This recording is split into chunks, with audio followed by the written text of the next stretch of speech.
BFM Business, Intégral Placement, la vie IMO. Marie Cœur de Roi pour la vie IMO. Bonjour Marie. Bonjour Cédric. En pleine préparation du budget 2017, on se penche sur une nouvelle taxe. Eh oui. Ça vous avait manqué, hein. Taxe qui devrait peser sur les propriétaires. Et oui, et cette taxe, elle a d'ores et déjà un nom, Cédric, la taxe spéciale d'équipement régional. Et comme son nom l'indique, elle ira directement alimenter les budgets des régions. Au total, elle devrait leur rapporter 600 millions d'euros supplémentaires. Pourtant, je croyais qu'on avait fait des nouvelles régions pour qu'elles... Voilà.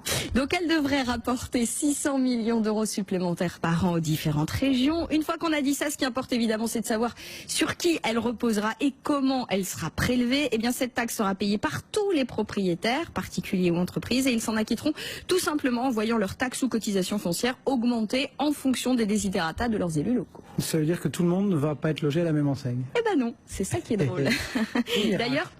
D'ailleurs, on a certains présidents de régions, comme Xavier Bertrand et Christian Estrosi, qui ont déjà fait savoir qu'ils n'appliqueraient pas cette nouvelle taxe. Pour les régions intéressées, on imagine nombreuses quand même, à l'heure de la baisse des dotations. Ça avait déjà été le cas pour la surtaxe de habitation. Là, Oui.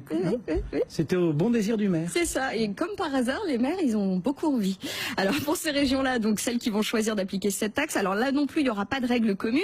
Chacun devra fixer d'abord un plafond global de prélèvement, donc on plafonne, puis ces régions choisiront un taux d'imposition unique pour les particuliers comme pour les entreprises, taux qui s'appliquera exactement comme pour la taxe foncière classique. Autrement dit, pour le particulier, on multipliera ce taux à la fameuse valeur locative du bien pour obtenir le niveau de cette nouvelle taxe qui, j'insiste, s'ajoutera à la taxe foncière, déjà réévaluée tous les ans par nos chers élus locaux. Bon, pourtant, je suis désolé d'y revenir, mais on nous avait promis je sais pas, c'était quoi, une stabilité fiscale, et même une baisse d'impôts. Une baisse d'impôts, c'est quoi? C'était des...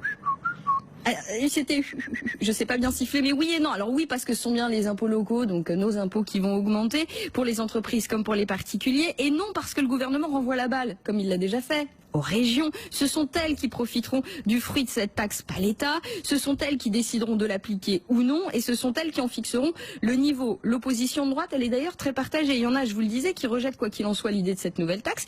Mais officiellement, l'Association des régions de France, dirigée par un élu Les Républicains, se dit satisfaite de cette nouvelle initiative. D'ailleurs, l'association table déjà sur une progression de cette nouvelle taxe qui ira de 2 à 2,5% chaque année.